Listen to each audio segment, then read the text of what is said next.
हमारे अतीत के वैभव से जुड़ा हुआ है। प्रधानमंत्री जी ने अयोध्या स्थित राम मंदिर पर ध्वजारोहण किया है। केसरिया ध्वज, ओम का ध्वज, सनातन के प्रतीक का ध्वज फहराया गया है। एक विमर्श इस देश में गढ़ा गया था, चलाया गया था और देश के लाल किले को प्रमुखता दी जा रही थी प्रत्येक कार्यक्रम पर। आज हम देख रहे हैं कि वो विमर्श स्थानांतरित हो रहा है। वो विमर्श जिन लोगों की चाटुकारिता के लिए, जिनकी वोट पाने के लिए गढ़ा गया था, वो टूट रहा है। और आपका जो पुरुषार्थ था, पराक्रम था, राष्ट्रवंद्य कार्य था, यानी ये लाल किला भी आपने बनाया था, उसको भुलाकर एक मुगल बादशाह के नाम किया जा रहा था। और वहां से गुणगान केवल इसलिए होता था कि यहाँ से एक संदेश जाए,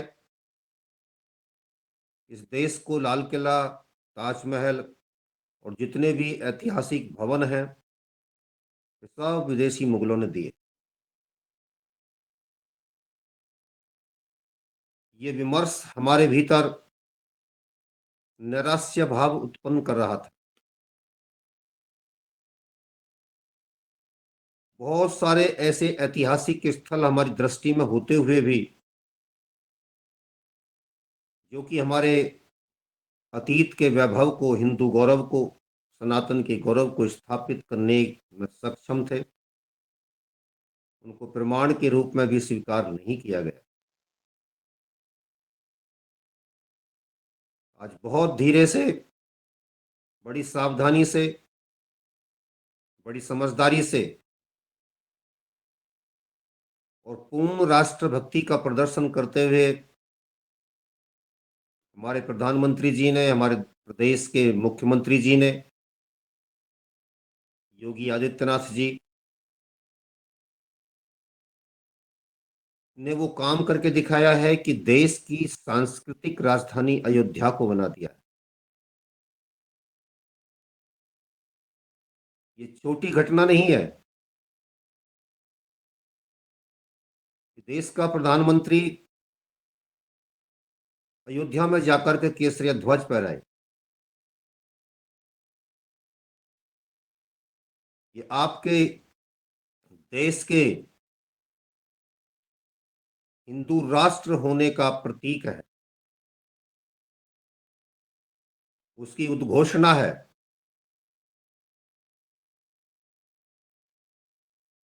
बहुत पहले आरएसएस प्रमुख मोहन भागवत जी ने कहा था कि भारत सनातन सांस्कृतिक वैभव का राष्ट्र है, इसलिए वह स्वाभाविक रूप से हिंदू राष्ट्र है। हमारा संविधान हमको इन कामों करने से रोकता नहीं। कल संविधान दिवस भी था। जो संविधान की प्रतियां लहराते थे, वो बिलों में जा घुसे, क्योंकि इस देश की सामूहिक चेतना के लिए, उसको जागृत करने के लिए, झंकृत करने के लिए और यथावत जागृत किए रखने के लिए प्रधानमंत्री जी ने जाकर के वहां पर झंडारोहण किया, ध्वजारोहण किया। यह ध्वज या ध्वजा हमारी राष्ट्रीय अस्मिता की प्रतीक है। ये कपड़ा नहीं है, किसी केसरिया कपड़े के थान में से छोटा सा कपड़ा फटवाया और जाकर के लगा दिया। यह उन लाखों लोगों को दी गई विनम्र श्रद्धांजलि है जिन्होंने इस देश के लिए अपने बलिदान दिए। यह प्रयास उन लोगों के बलिदान को इतिहास में सुरक्षित करना, उचित सम्मान देना, उचित स्थान देने का प्रयास है, जिनको आजादी के बाद के सालों में भुलाने का राष्ट्रघाती प्रयास किया गया। आज उन मूर्खताओं को, उन अज्ञानताओं को धोने का दिन था, जिन्होंने राष्ट्र के पराक्रम के साथ विश्वासघात किया था। इतिहास को गलत तरीके से लिखवाया गया था। हमारी लाखों करोड़ों वर्ष की परंपरा को मिटाने का प्रयास किया गया था। जब संविधान के निर्माताओं ने स्पष्ट रूप से रामचंद्र जी को स्थान देकर के, उनके चित्र को अंकित करके, और जहां पर राज्य के नीति निर्देशक तत्व हैं, राष्ट्र के नागरिकों के मौलिक कर्तव्यों का उल्लेख किया गया है, वहां पर राम राज्य की स्थापना का संदेश देकर स्पष्ट किया गया कि राम इस देश की, इस राष्ट्र की चेतना का नाम है।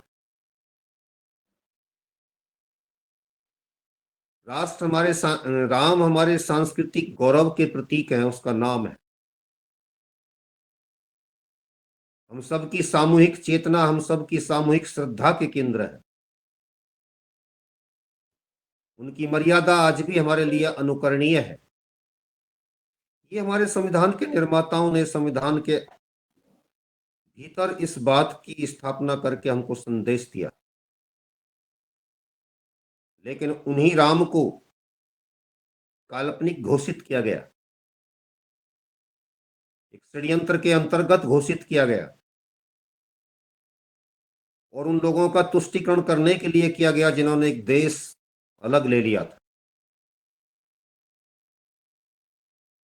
ये सारा वितंडावाद अपने सांस्कृतिक गौरव और वैभव के साथ किया गया अपराध हमारे देश के यशस्वी प्रधानमंत्री माननीय नरेंद्र मोदी जी ने वहां ध्वजारोहण करके धोने का प्रशंसनीय प्रयास किया है, राष्ट्रवंद कार्य किया। इतना ओजस्वी भाषण, राम की इतनी सुंदर व्याख्या, इतने अधिक श्लोकों का उसमें प्रयोग, लग रहा था कि चाणक्य का वो श्लोक, उनकी वो सोच सार्थक और साकार रूप ले रहा था, जिसमें उन्होंने कहा था कि राजा दार्शनिक होना चाहिए और दार्शनिक राजा होना चाहिए। तो हमने सबने मिलकर के ये कार्य संपन्न किया। यदि इसके इतिहास पर थोड़ा सा चिंतन करें तो इसको तोड़ने में एक नहीं अनेक लोगों ने काम किया। बाबर ने हमारे इस राष्ट्रीय अस्मिता के प्रतीक राम मंदिर को तोड़ करके वहां पर अपने नाम से बाबरी मस्जिद खड़ी की। मीर बकी खान उसका मंत्री था, सेनापति था। बाबर के निर्देश पर उस व्यक्ति ने यह काम करके दिखाया। ऐसा नहीं था कि हमने उसका कोई प्रतिशोध नहीं किया था, प्रतिरोध नहीं किया था। पहले दिन से हम खड़े हो गए थे विरोध करने के लिए, प्रतिशोध लेने के लिए। जब राम मंदिर की स्थापना हुई, हमारे प्रधानमंत्री जी वहां पहुंचे थे 2 साल पहले, तो आपने अखबारों में पढ़ा होगा ऐसे भी ग्रामीण लोग थे जिन्होंने उस समय यानी 1528 में अब से लगभग 500 वर्ष पहले ये संकल्प लिया था कि पगड़ी तब बांधेंगे जब राम मंदिर बन जाएगा, जूतियां तब पहनेंगे जब राम मंदिर बन जाएगा। जब देश को आजादी मिली थी तो ऐसे लोगों के भीतर एक टीस पैदा हुई थी, जब हमारा राम मंदिर बनेगा, बनवा दिया जाए, ताकि हम भी पगड़ी बांधने लगें, हम भी जूतियां पहनने लगें। लेकिन निर्मम लोगों की, कम्युनिस्ट प्रभाव रखने वाले मानसिकता के लोगों की सरकारें थीं, इसलिए इन पगड़ियों की ओर और उन नंगे पैरों की ओर ध्यान नहीं दिया गया।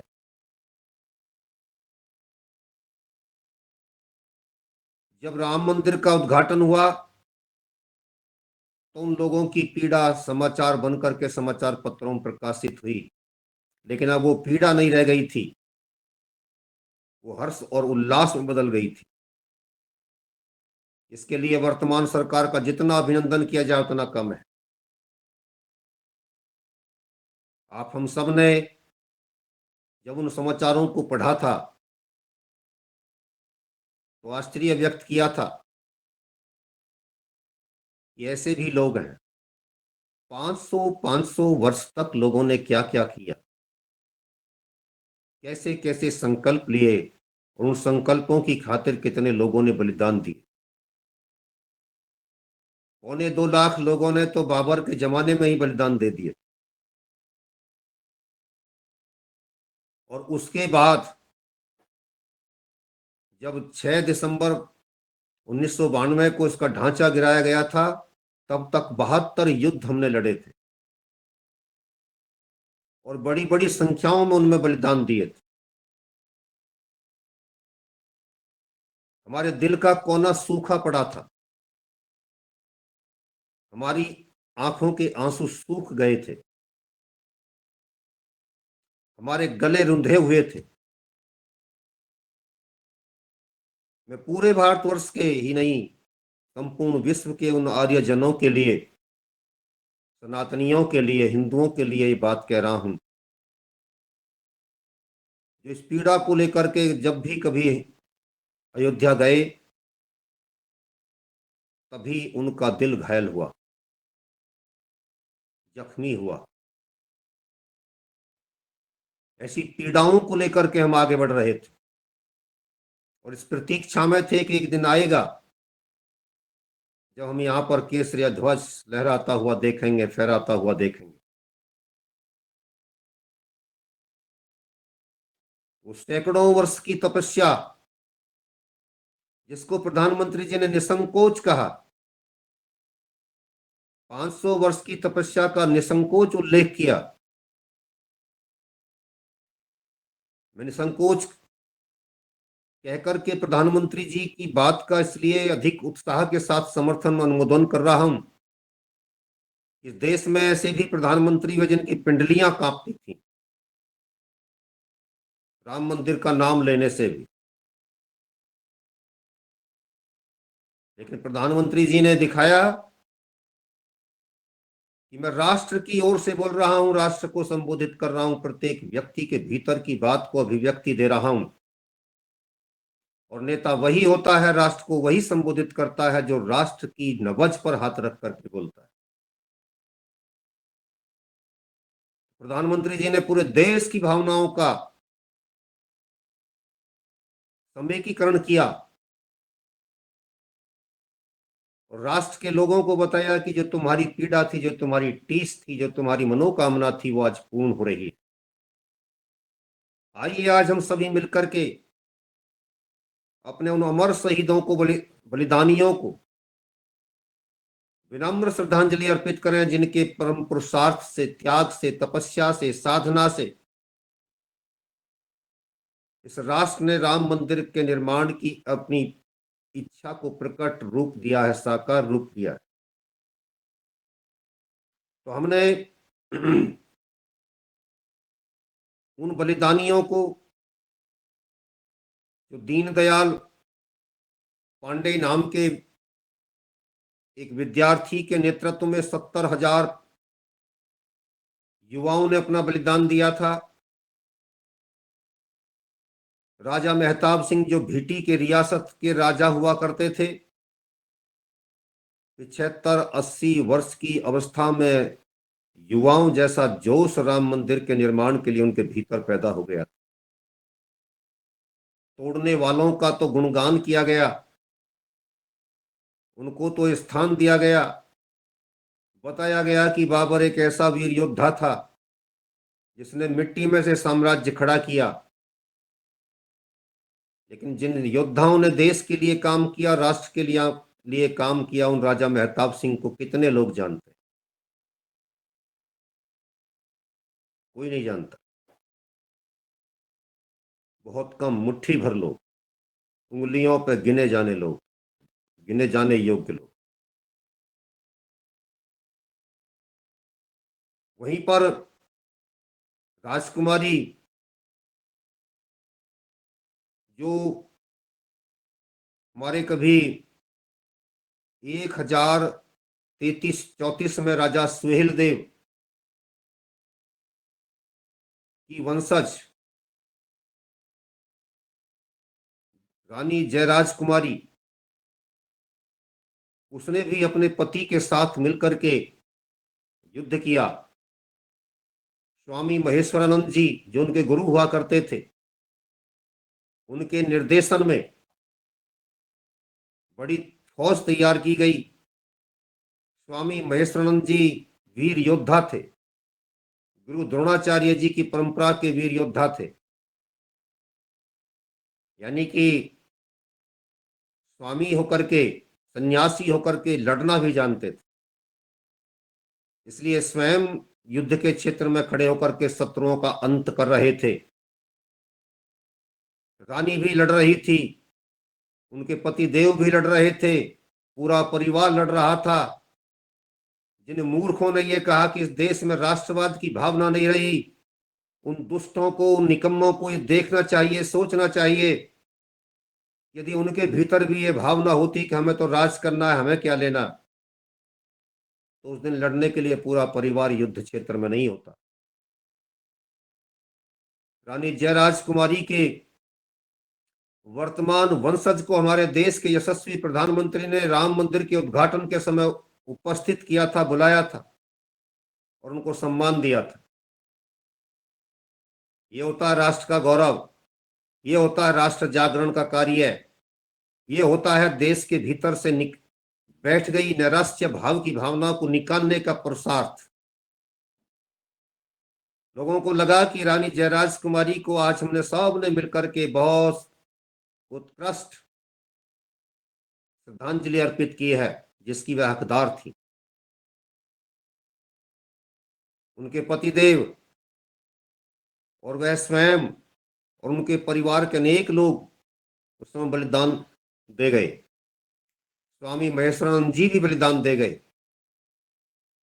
लेकिन उनके पुरुषार्थ की, उनके पराक्रम की, उनके शौर्य की गाथा आगे चलती रही।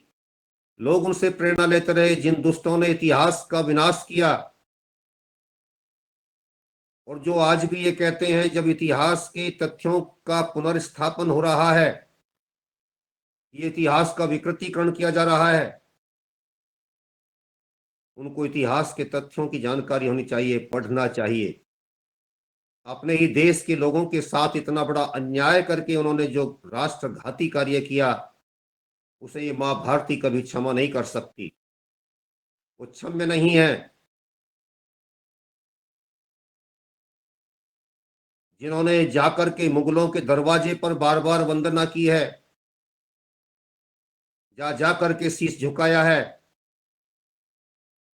सावरकर जी को माफी वीर कहते हैं, लेकिन इन दुष्टों से अधिक कोई माफी वीर नहीं हो सकता, जो अपने ही देश के पुरुषार्थ और पराक्रम के साथ इतना घात कर रहे थे। जा जाकर के उन लोगों के दरवाजे पर कुर्निश कर रहे थे जिन्होंने हमारे पुरुषार्थ और पराक्रम को मिटाने का कार्य किया था, हमारे शौर्य को मिटाने का कार्य किया। इनसे बड़ा कोई माफी वीर हो सकता है?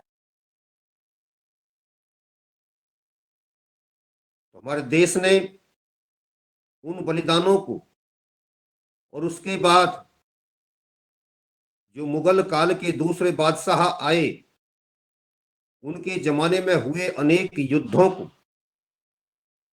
और उन युद्धों में मारे गए वीर योद्धाओं को, बलिदानियों को, वीर वीरांगनाओं को आज सही पुष्पांजलि अर्पित की है। धर्म ध्वजा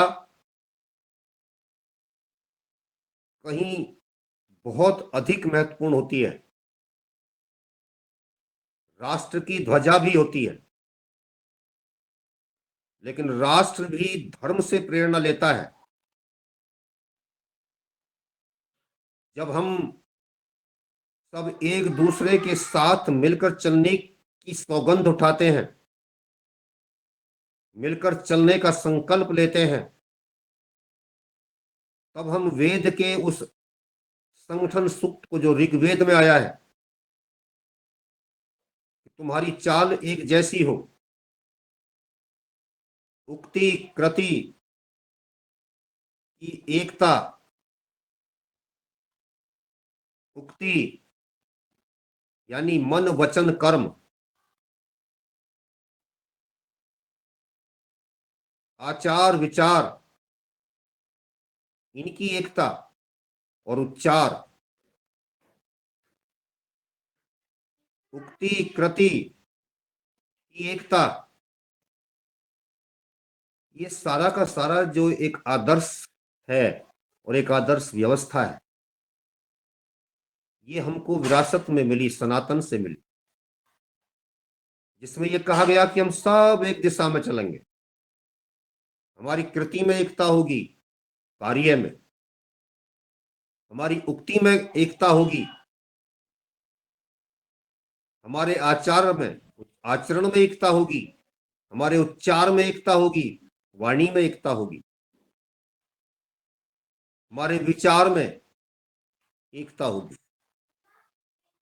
ये छोटा भाव नहीं है, और यही भाव हमें राष्ट्रीय एकता में बांधता है, सूत्रबद्ध करता है।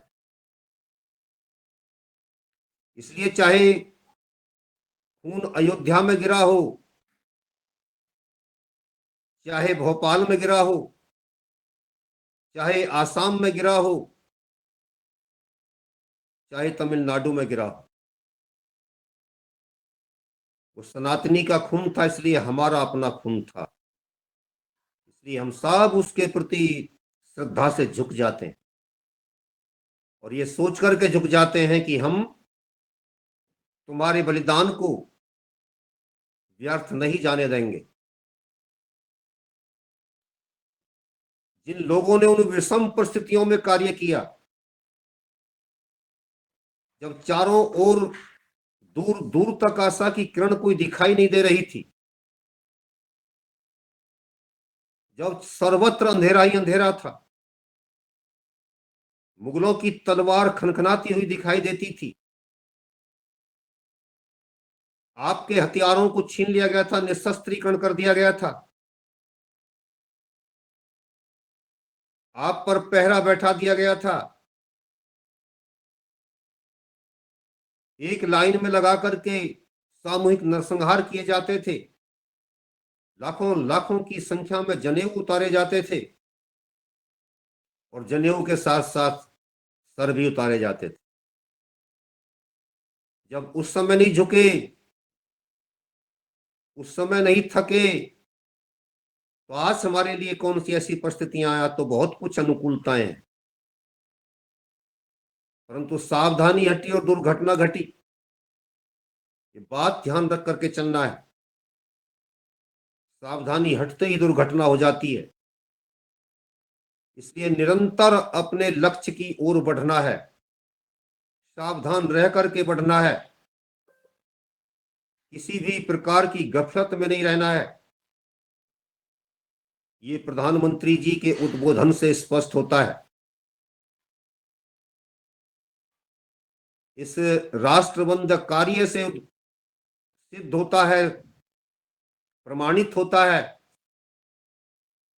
कि अपने बलिदानों को भूल मत जाना, राष्ट्र जागरण के कार्य में लगे रहना। जिन लोगों ने लंबी लड़ाई कानून के रूप में लड़ी, जिन अधिवक्ताओं ने अपनी बौद्धिक क्षमताओं का प्रयोग इस केस को जीताने में किया,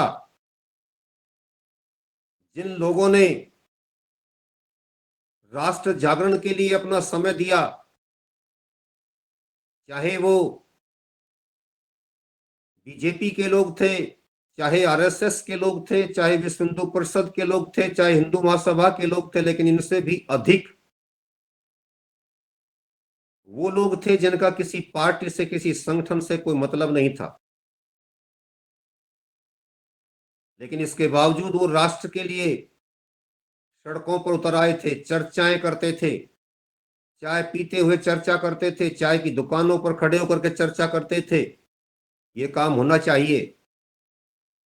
आज हमारे फला नेता ने ये बात कही है, हम सबको खड़ा होना चाहिए। उन सब का प्रयास भी बहुत ही वंदनीय है, क्योंकि उन्होंने कानों कान एक दूसरे को जगाने का काम किया। नायक एक होता है, लेकिन उसके नीचे ये सब लोग विनायक बन जाते हैं, विशेष नायक बन जाते हैं। तो ऐसे नायकों को, विनायकों को, सभी के लिए हम सम्मान का भाव रखते हुए, जो आज हमारे बीच संसार में नहीं है, विनम्र श्रद्धांजलि देते हैं। मैं यहीं पर अपनी वाणी को विराम दूंगा, लेकिन एक प्रश्न भी आपसे आज करूंगा कि हम सब आज की विषम परिस्थितियों में अपने आप को किस प्रकार राष्ट्र के लिए समर्पित कर सकते हैं, कैसे इस परंपरा को आगे बढ़ाया जा सकता है। यह केवल एक कपड़ा मात्र है या हमारी भावनाओं का प्रतीक है? इसके साथ हम किस प्रकार समर्पित होकर के आगे बढ़ सकते हैं? राष्ट्र जागरण के लिए हमारा क्या उपयोग हो सकता है? जीवन को निराशा की गहन रात्रि से निकाल करके हम किस प्रकार आशाओं के फूल खिला सकते हैं? कैसे दूसरे लोगों के मन मस्तिष्क में निराशा के भावों को निकाल करके वहां पर आशाओं के फूल रोपित कर सकते हैं? मेरा क्या योगदान हो सकता है? व्यक्तिगत स्तर पर मैं क्या कर सकता हूं? इन बातों को अपने अंतःकरण में एक प्रश्न के रूप में उतारिए, और आज इसी पर चर्चा हम शेष समय में करना चाहेंगे। मैं इसी भावना के साथ, इसी अपेक्षा के साथ, आशा के साथ वाणी को विराम देता हूं। ओम शम।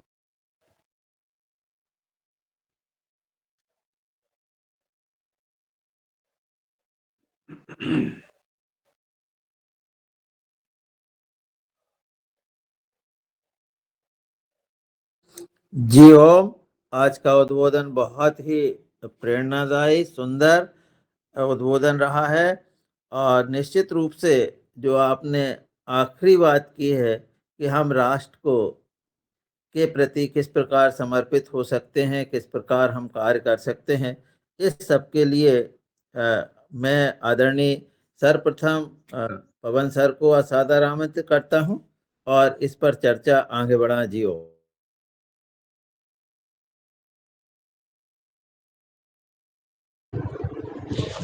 जी नमस्कार मेहरा जी, धन्यवाद आपका। आज के मुख्य वक्ता राकेश जी का मैंने उद्बोधन आंशिक रूप से सुना, क्योंकि मैं ट्रैवल कर रहा हूँ अभी।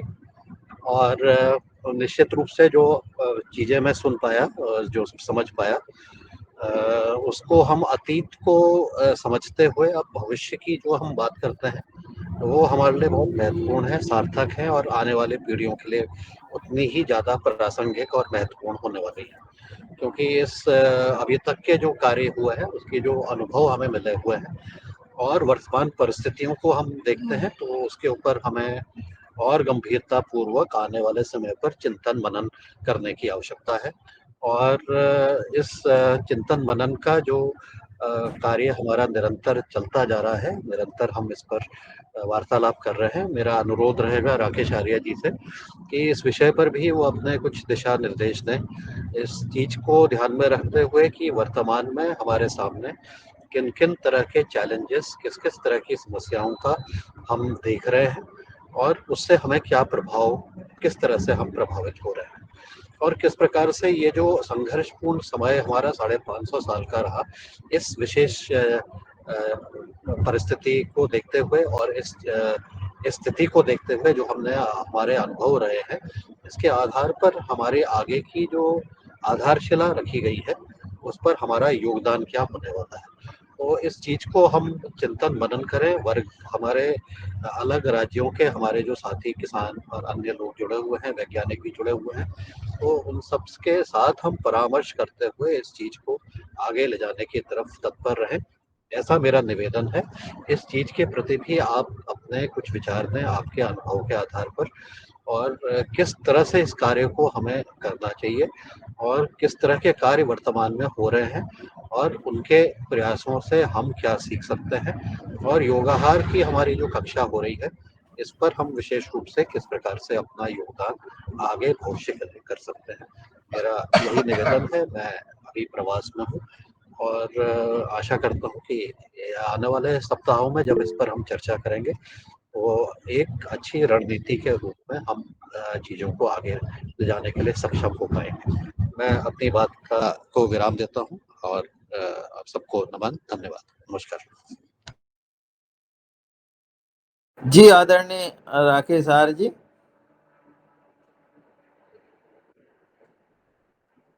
जी, माननीय पवन सर के माध्यम से जो मैं कुछ सुन रहा था, निश्चित रूप से ये सारी बातें विचारणीय हैं और अगले सत्रों में हम इन पर एक रणनीतिक दृष्टिकोण अपनाते हुए विचार रखेंगे। मैंने बातों को नोट कर लिया है। अभी कुछ और सज्जन जो अपनी बात रखना चाहते हैं, थोड़ा उनको सुन लेते हैं। आदरणीय प्रणाली जी। प्रणाम आदरणीय पितृतुल्य राकेश भैया, आपको सादर वंदन और सभी सदन को वंदन प्रणाम। आपने जो अभी अभी स्पीच दिया, कल ही एक बहुत बड़ी घटना हमारे राष्ट्र के लिए बहुत बड़े बहुमान की है, स्वाभिमान जगाने की है, वो घटित हुई है। तो मेरा एक अनुभव है कि मैं टीचरों को मार्गदर्शन कर रही थी। इस पहले दिन मैं बहुत दिन पहले बच्चों के साथ मेरा व्यवहार था। अब मुझे प्रमोशन के बाद टीचरों पर काम करने की संधि मिली है। तो राम को स्मरण करते हुए उनको बोला कि हमारे सामने जो बच्चे हैं वो अनपढ़ है, उनको दिशा नहीं है, दिशाहीन है, तो हमें उनको दिशा देने के लिए ही नियुक्त किया है, इसका स्मरण रखो। क्योंकि बहुत ऐसे टीचर है, मैं जानती हूँ लेकिन बोल नहीं सकती हूँ, लेकिन मेरे अंदर से जो ऊर्जा आई वो मैं निडर होकर उनके सामने रखी। किसी को कुछ भी लगे, लेकिन हमारा जो कर्तव्य है राष्ट्र के प्रति समर्पण, उस भाव से हम करें तो कुछ तो निश्चित होगा।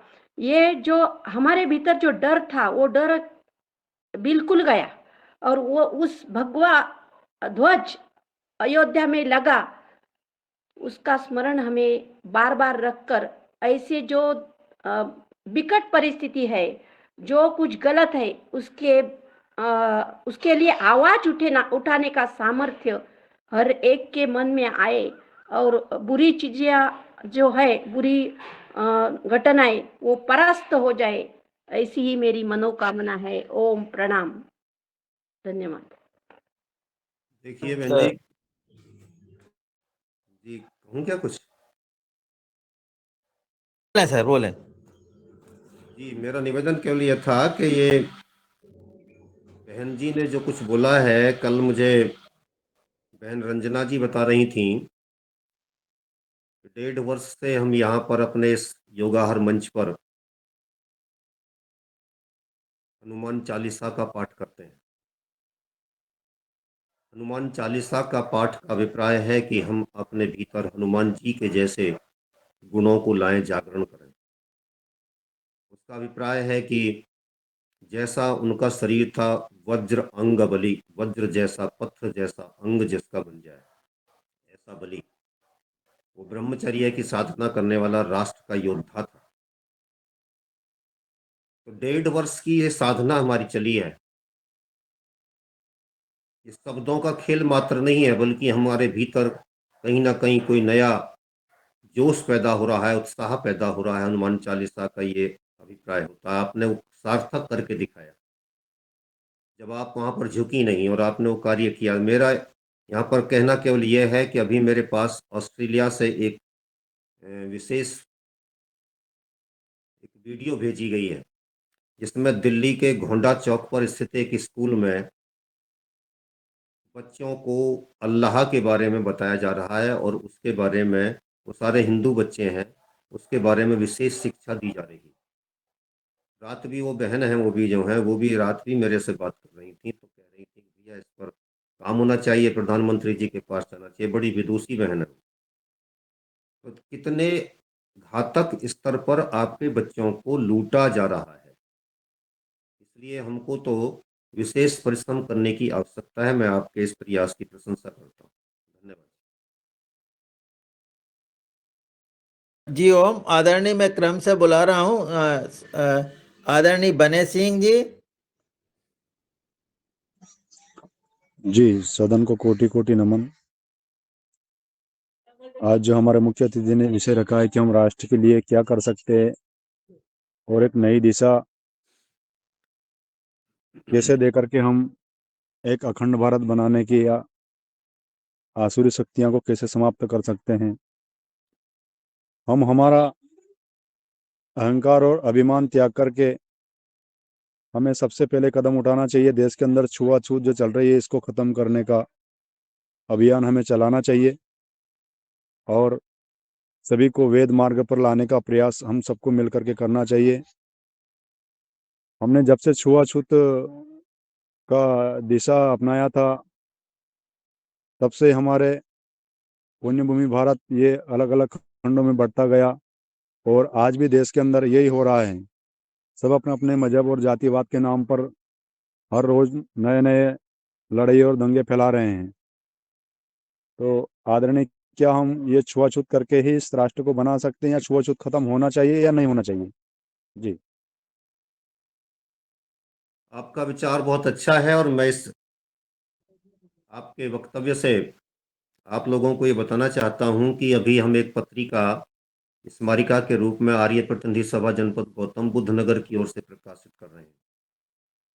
इस पर हमने एक विशेष कार्यक्रम पिछले वर्ष इसी वर्ष के अप्रैल माह में किया था, जिसमें हमने मनु महोत्सव, जो दुनिया का पहला मनु महोत्सव है, वो मनाया था। और उसमें ये स्पष्ट करने का प्रयास किया था कि ऐसा कहीं पर भी नहीं है कि मनु जी ने जाति व्यवस्था स्थापित की।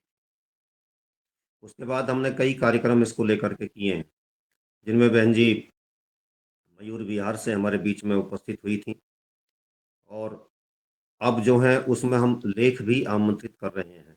तो ऐसे कोई सुझाव, कोई लेख यदि आप लोगों के पास में है और वो विचार शक्ति का उपयोग आप करना चाहते हैं, तो मैं उसके लिए भी आपको आमंत्रित करता हूँ। निश्चित रूप से इस बात को तो हमें मिटाना ही पड़ेगा। ये सबसे बड़ा अभिशाप है हमारे समाज का, और इसके लिए विशेष कार्यक्रम करने की हमारी योजना होनी चाहिए। इस मंच के माध्यम से भी होनी चाहिए। प्रत्येक व्यक्ति अपने स्तर पर जो कुछ कर सकता करे, अन्यथा आपको तोड़ करके इसी आधार पर समाप्त करने की पूरी पूरी तैयारी है। धन्यवाद। जी। और आदरणीय गणेश गौर जी। जी धन्यवाद। और आज जैसा कि हमारे बीच जो राकेश जी चीज़ों को रख रहे हैं, मुझे बहुत आत्म प्रसन्नता होती है कि इन बातों को कोई करने वाला आज हमारे बीच उपस्थित है। तो हम 2006 में एक नारा लगाते थे कि रामलला हम आएंगे, मंदिर वहीं बनाएंगे। तो जब मंदिर के जो अक्षत कलश वितरण का जो कार्यक्रम चल रहा था, तो मैं जिस मंदिर में बैठक करने गया था और ये नारे वहां लगते थे, तो ऐसी आत्म अनुभूति और आत्म प्रसन्नता हुई थी कि हमने 20 साल पहले 22 साल पहले उस मंदिर में धर्म रक्षा निधि कर इकट्ठा करके और बातें करते थे कि मंदिर वहीं बनाएंगे, और आज उस का परिणाम होते हुए देखते हैं तो आत्म प्रसन्नता से हमारा दिल भर उठता है। तो मैं आप सभी से यही कहना चाहता हूं कि हमारी दिशा और दशा ऐसी हो कि आने वाले समय में हमें आत्म प्रसन्नता हो, ऐसा काम हमें करना चाहिए। और सबसे अच्छा मुझे आज की परिस्थिति में यदि कोई काम करते हुए दिखता है तो मुझे आरएसएस दिखता है, और इस वे में बहुत बड़ा काम कर रहा है, और उसके समानार्थी संगठन मतलब 150 से 200 संगठन उसके सेवा कार्यों के लिए लगे हुए हैं। तो मैं आप सभी से निवेदन करना चाहता हूं कि कहीं ना कहीं हम उन चीजों के सहयोगी बन जाएं कम से कम, तो हम इस राष्ट्र के लिए हमारी एक आहुति उसमें सम्मिलित कर पाएंगे। जी धन्यवाद। एवं बहुत बढ़िया भैया, बहुत अच्छे विचार। अब मैं आदरणीय शरद भैया को आमंत्रित करता हूँ, वे आए जियो। सदन को कोटि कोटि प्रणाम। और जो गणेश भैया ने जो बातें रखी बहुत बहुत मन को छूने वाली थी। और राकेश सर हमारे लिए हमारे इतिहास के लिए नींव के पत्थर हैं। वो ऐसी चीजों को रख रहे हैं जो आज हमें मालूम नहीं, और हमारे जो पुराने से पुराने हमारे ग्रंथ हैं जिनको लोगों ने छेड़छाड़ करके बदल दिया है, उनकी भी चीजों को जो सामने आ रही हैं हमारे, वो बहुत आवश्यक है। उनके एक एक शब्द हमें बड़े अनमोल लगते हैं कि वो किस दिशा में क्या चीज हमें बताना चाहते हैं। हमारा ये मानना है कि जो छोटे लोग हैं गांव में जहां पे रह रहे हैं, तो हमने देखा है कि वो धर्म में परिवर्तन कैसे हो रहा है। कोई हिंदू धर्म कभी धर्म परिवर्तन नहीं करता, कितना महान धर्म है। और दूसरे धर्म आप देखिए कि कैसे धर्म परिवर्तन करते हैं, प्रबोधन देकर उनको एक गलत लव जिहाद फलाना, ये मतलब कितनी सारी ऐसी चीजें हैं। तो इनका संविधान में जो अभी संविधान की इतनी बड़ी सभा हुई, ऐसी कुछ चीजें होना चाहिए कि आपस में धर्म परिवर्तन होवे ही नहीं। ऐसे कठोर नियम संविधान में आने चाहिए जो निरंतर हिंदुओं को कमजोर कर रहा है। कुछ पार्टियां ऐसी हैं वो तो आगे चल के म्यूजियम में रह जाएंगी, जिन्होंने हिंदुओं को खाया है वो म्यूजियम में रह जाएंगे। उन्हें दिखाया जाएगा आगे चल के, आगे की संतति दिखाएगी कि यही वो पार्टी है, यही वो लोग हैं जिन्होंने हिंदू धर्म को कमजोर किया। उन्हें भी म्यूजियम में रखा जाएगा। तो ऐसी कुछ व्यवस्थाएं हो हमारे यहाँ।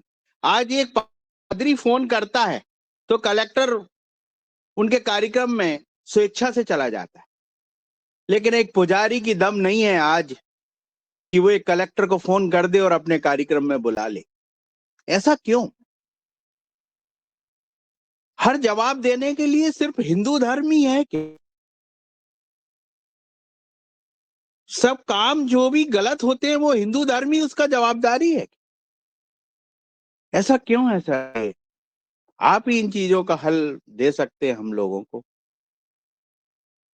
बस इतनी प्रार्थना है। जी ओम प्रणाम।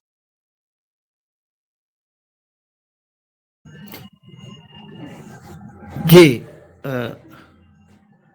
आदरणीय राकेश जी यदि कुछ बोलना चाहें तो, नहीं तो फिर मैं आदरणीय दिनेश सेनेवाले जी को सादर आमंत्रित करता हूं। जी हो चाहूंगा। हाँ जी, मैं कहना चाह रहा था कि इस पर चर्चा इस विषय को लेकर भी की जाए कि धर्म क्या है और क्या धर्म का परिवर्तन संभव है। धर्म कभी परिवर्तित नहीं होता। गीता भी यही कहती है, वेद भी यही कहते हैं। लेकिन सेकुलरिस्ट गैंग ने मजहब नाम के भूत को धर्म घोषित कर दिया और कम्युनिस्टों ने आकर के कह दिया कि धर्म तो अफीम है। मैंने इस पर एक पुस्तक लिखी थी, धर्म मजहब ही तो सिखाता है आपस में बैर रखना। वो 1 लाख प्रतियों में तो गुजरात में छापी गई थी। छोटी पुस्तिका थी, फिर बड़ी पुस्तक लिखी गई। अब डायमंड पॉकेट बुक्स वाले उसको छाप रहे हैं इंग्लिश में, और वो शीघ्र ही आपके बीच आ जाएगी। तो उससे स्पष्ट होगा। और लेकिन इस पर एक विषय मैं अलग किसी दिन रखूंगा कि धर्म क्या है और धर्म का परिवर्तन संभव नहीं है। आपके विचारों का मैं स्वागत करता हूं, सम्मान करता हूं, लेकिन और लोगों के भी बातों को सुनना है, इसलिए अलग से विषय पर विचार करेंगे। धन्यवाद जी। जी, आदरणीय दिनेश जी। जी आदरणीय, मैं आप सभी को प्रणाम करते हुए आप सभी के माध्यम से सभी को राम श्री राम मंदिर के हैं जो उच्च कलश पर ध्वजा फहरा रही है, उसकी बधाई देता हूँ आदरणीय डॉक्टर राकेश आर्य जी के माध्यम से। और जबकि इतने 100 वर्षों का देश का संकल्प पूरा हो रहा है, तो निश्चित इस मंदिर में भगवान की प्रतिष्ठा, जो मूर्ति प्रतिष्ठा हुई है, और उनके सभी जो शस्त्र होंगे, उनकी भी प्रतिष्ठा हुई है। अब अगला कदम मुझे लगता है कि ये आवश्यक हो गया है कि हम भगवान जी के उस नेतृत्व की देखी करें, उसको समझें और उसको फ़ॉलो करें, जब उन्होंने मनुष्यों को नहीं, बल्कि जीव-जंतुओं को भी साथ लेकर के वो आगे बढ़े। अब ऐसा व्यक्तित्व, ऐसा नेतृत्व और ऐसा हमारी आराध्य, जिन्होंने कहा कि गिलहरी से लेकर के, बंदर से लेकर के, भालू से लेकर के, रीछ से लेकर के सब साथ बढ़े, सब आगे बढ़े।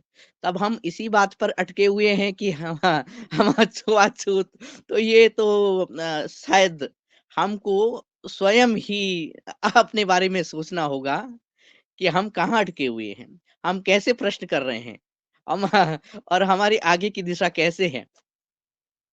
ये और शायद अगर हम ये भी नहीं समझे कि 500 साढ़े 500 वर्ष की प्रतीक्षा के बाद हमने ध्वजारोहण कर दिया है, तो कहीं न कहीं क्या ये तो नहीं कि हमने और हमारे पूर्वजों ने ये संघर्ष व्यर्थ किया है? अभी भी जब मैं गाँव में जाता हूँ, जो गोष्ठियों में जाता हूँ, अलग-अलग समाजों में जाता हूँ, तो तब मुझे कई आश्चर्यजनक सूत्र भी मिलते हैं और विडंबनाएँ भी मिलती हैं, जो वार्ता के माध्यम से भी और व्यवहार के माध्यम से भी आगे आती हैं। लेकिन मुझे याद है, आदरणीय आर्य जी जब आए थे, उन्होंने एक बात रखी थी, आप आदरणीय सभी सदस्यों को ज्ञात होगा, याद होगा, कि उन्होंने कहा कि इस राष्ट्र, ये राष्ट्र मंदिर है, और इस राष्ट्र को मंदिर और इसकी जो कल्पनाशीलता भी है, वास्तविकता भी है, तथ्यपरकता भी है, जीवंतता भी है, इसको लेकर के हम आगे बढ़ें और इसको समझें। इस राष्ट्र को समझना, स्वयं को समझना है। हम स्वयं में भी एक राष्ट्र हैं, और साथ में उन्होंने एक राष्ट्र मंदिर की परिकल्पना हमारे सामने दी थी, इसी पटल पे दी थी, और इन्हीं शब्दों के साथ योगाहार में हर गुरुवार को उन्होंने कार्यक्रम आगे बढ़ाया था। राम मंदिर का हमारा जो सपना था वो साकार हुआ। अब राष्ट्र मंदिर में जब हम राष्ट्र मंदिर की शिला और उसके लिए नींव का जो कार्य करने जा रहे हैं, उसके साथ ही ये जो छुआ-छूत की बात आती है, जो एकता की बात आती है, सारी अन्य बातों का समाधान इसमें निश्चित ही मिलेगा। और मुझे ये लगता है कि हमारा अगला कार्यक्रम, हमारा अगला ध्येय, हमारा अगला कदम राष्ट्र मंदिर की स्थापना के लिए होना ही चाहिए, और हमें हनुमान चालीसा जैसे हम हर दिन कर रहे हैं, हर दिन ये विचार करना चाहिए कि ये राष्ट्र मंदिर का जो राष्ट्र मंदिर की स्थापना कैसे हो और कहाँ से शुरू हो। इसके लिए मैंने आदरणीय कुछ बहनों से भी बात करी है, आदरणीय कुछ भाइयों से भी बात करी है। आपको आदरणीय हमारे मुख्य वक्ता जी की बातों को सुनकर ही। तो हम आगे आएँ और कदम बढ़ाएँ कि राष्ट्र मंदिर की स्थापना करें, उसमें आयुध भी हों, औसत भी हों और अपने देश को मजबूत करने की बातें, सभी बातें सम्मिलित हों। स्वयं को सम्मिलित हम करते हैं इसी वार्ता के अनुसार लगातार। तो मेरा ऐसा ही मन करा ये शब्द बोलने का, हम इस दिशा में आगे बढ़ें। तो इन्हीं शब्दों के साथ मैं आदरणीय संचालक महोदय आपके पास आता हूँ। बहुत-बहुत धन्यवाद। प्रणाम।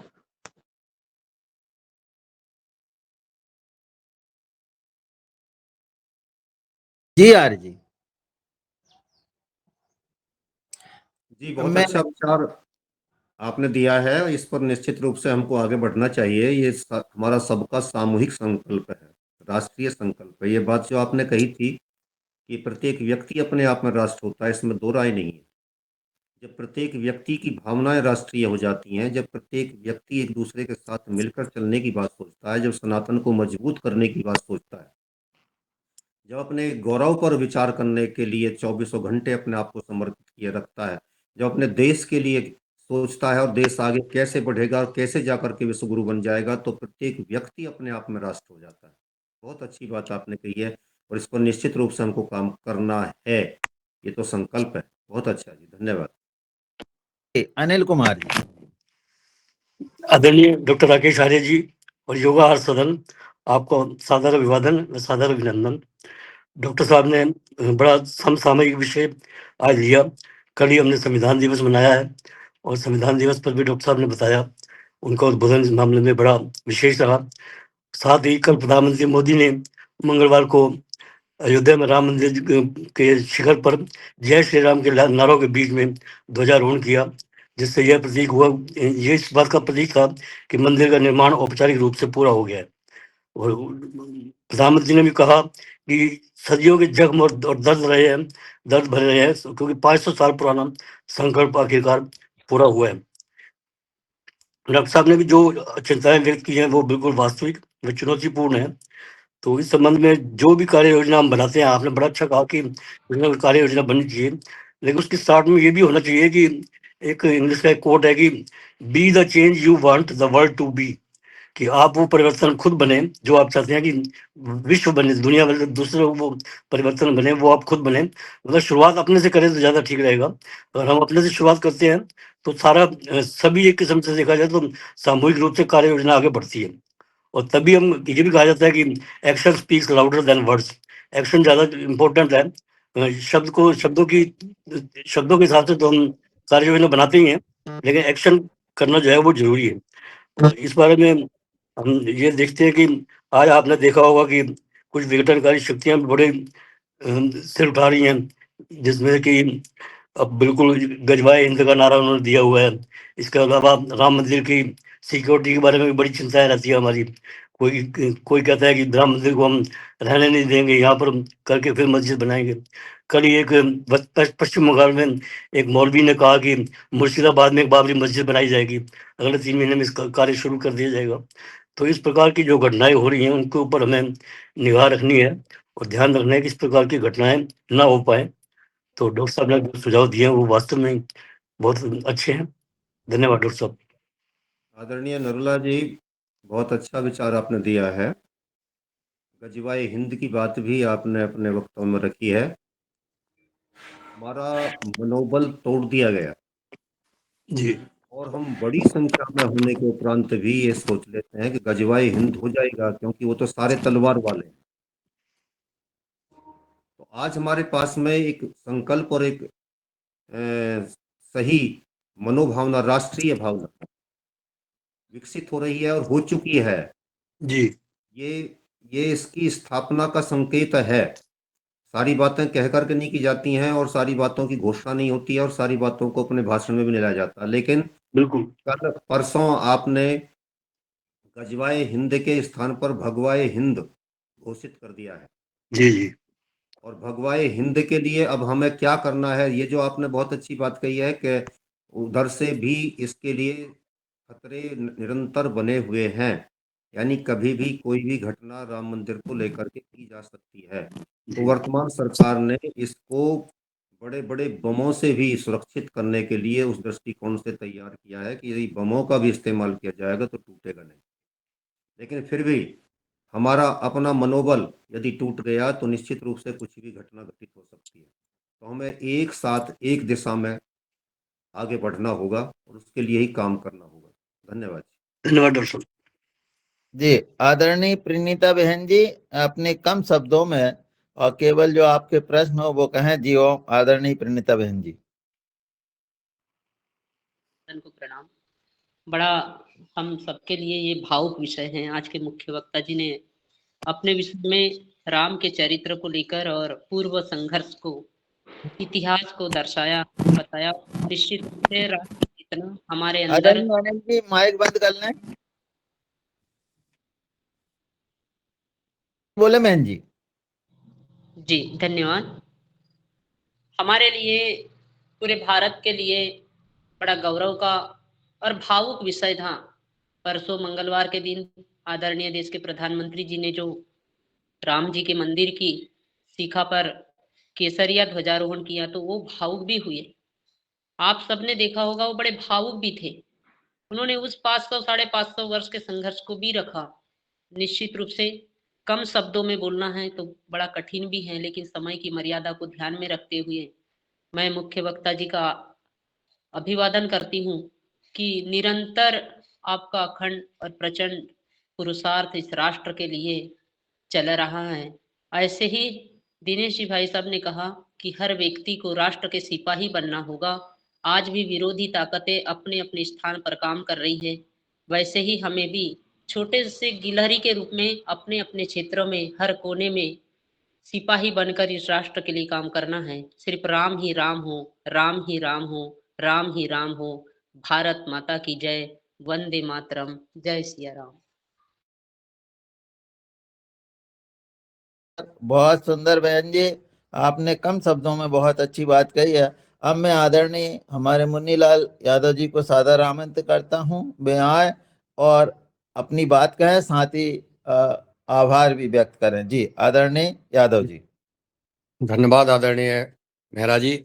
और मैं प्रणाम करता हूं आदरणीय डॉक्टर साहब को, अपने गुरुजी को, कि आप जो है हर गुरुवार को युगहर कार्यक्रम में अपना अति बहुमूल्य समय प्रदान कर रहे हैं। और ये स्वैच्छिक रूप से आप अध्ययन करके और हमारे युगहर कार्यक्रम के माध्यम से जन जन तक और विभिन्न राज्यों के जुड़े हमारे भाई बहन को आप पुरातत्व इतिहास की बात बता रहे हैं। और हम सबको, जैसा आपने कहा है कि हम सबको शिवाजी बनना होगा, हम सबको चंद्रशेखर आज़ाद बनना होगा, हम सबको राजगुरु बनना होगा, हम सबको हमारे जो महान पुरुषों ने अपने प्राणों की आहुति दी है इस देश को आज़ाद करने में, हमको सजो के रखना है, हमको उसकी अस्तित्व बचाना है। आज हम देख रहे हैं हमारे मोहल्ले में, हमारे गांव में, हमारे शहर में असामाजिक व्यक्तित्व घूम रहे हैं, विभिन्न संदिग्ध परिस्थितियों में घूम रहे हैं। हम बगल से निकल जाते हैं, हम उस पर ध्यान नहीं देते हैं। वही एक मानव बम होता है और हमारे मोहल्ले और नगर को जला करके खाक कर देता है। आपका अगर थोड़ा सा ध्यान उस तरफ जाए, आप वहाँ नज़र डाल लें, हमें संदिग्ध लग रहा है, हम जो है संबंधित पुलिस थाने और या कहीं सूचना दे दें कि इस जगह ऐसा ऐसा व्यक्ति हमें संदिग्ध दिख रहा है। हो सकता है वो सही हो, ऐसी कोई बात नहीं है, परंतु पुलिस का काम है वो आके नज़र डाले। और पुलिस ने ऐसा अनाउंस भी किया है कि आपका कहीं नाम भी नहीं बताया जाएगा। जहां भी आपको ऐसा लगता है गतिविधियां संदिग्ध, उनको जरूर आप जो है पुलिस को सूचना करें, क्योंकि हमारा हो सकता है कि आप छोटी सी सूचना से, आज अगर दिल्ली का ब्लास्ट नहीं होता तो लाखों लोग, कई शहरों में बहुत बड़े धमाके होने वाले थे। और जब जो है लाखों भाई बहन, मासूम बच्चे, माताएं, बहनें जो है मौत के घाट उतर जाती, नरसंहार हो जाता, उसका परिणाम फिर क्या होता। आज वो है वो दिल्ली ब्लास्ट की वजह से आज देखा जा रहा है कि अधिकतर, चाहे वो डॉक्टर हो, चाहे वैज्ञानिक हो, चाहे कुछ भी कहीं बड़े बड़े पदों पर, मैं कहता हूँ ट्रेन का ड्राइवर हो, अगर ट्रेन का जो है सिग्नल देने वाला हो, कुछ भी उनकी मानसिकता में क्या भरा रखा है, इसलिए हमें सतर्क हो की आवश्यकता है। हमें व्यापार करने की उसमें सोच समझ की आवश्यकता है। हर एक एक कदम पर हमें जो है संभल के चलने की आवश्यकता है, जागरूक होने की आवश्यकता है। आप संख्या में ज्यादा हैं, लेकिन अभी आप जागरूकता में ज्यादा नहीं है, वो अपने धर्म के लिए मर रहे हैं, तो आपका कर्तव्य है कि हम अपने देश के लिए समर्पित हों। आदरणीय डॉक्टर साहब का जो उद्देश्य है, जो मार्गदर्शन है, वो हम जन जन तक पहुंचाने का भी काम करें। इस रिकॉर्डिंग को भी हम जो है निश्चित इसको शेयर करें, ग्रुप में डालें। ऐसी और आज के हमारे चीफ गेस्ट महोदय आदरणीय प्रमुख वक्ता डॉक्टर राकेश जी, और साथ में आज हमारे डॉक्टर विनोद भट्ट जी जुड़े थे, मैं उनको प्रणाम करता हूं। क्योंकि पहले छोटे भाई का दुर्घटना में जो है निधन हुआ, बहुत बड़ी क्षति हुई। फिर पूज्य माता जी का स्वर्गवास हुआ। बड़े जो दो घटनाएं अपने परिवार में हुई हैं, उनके लिए हम सब ने श्रद्धांजलि अर्पित की थी। और सिर्फ जो है, लेकिन क्या कर सकते हैं, ईश्वर की मर्जी है, और चूंकि कुछ नहीं कहा जा सकता है। प्रभु से प्रार्थना है परिवार को धैर्य और साहस बनाए रखें, और हमारे आदरणीय डॉक्टर साहब आदरणीय विनोद भट्ट जी जो है सदा स्वस्थ रहें, सुखी रहें, और इस संघर्ष से जूझते हुए अपने आगे बढ़े। इस प्रार्थना के साथ मैं आज इस कार्यक्रम को यहीं विराम देता हूँ। सभी का आभार ज्ञापित करता हूँ, सबको नमन वंदन करता हूँ। ओम प्रणाम। जी ओम। जी ओम। सभी जी को ओम। प्रणाम। जी ओम। और आज के योगाचार्य जी का भी बहुत बहुत धन्यवाद, आभार।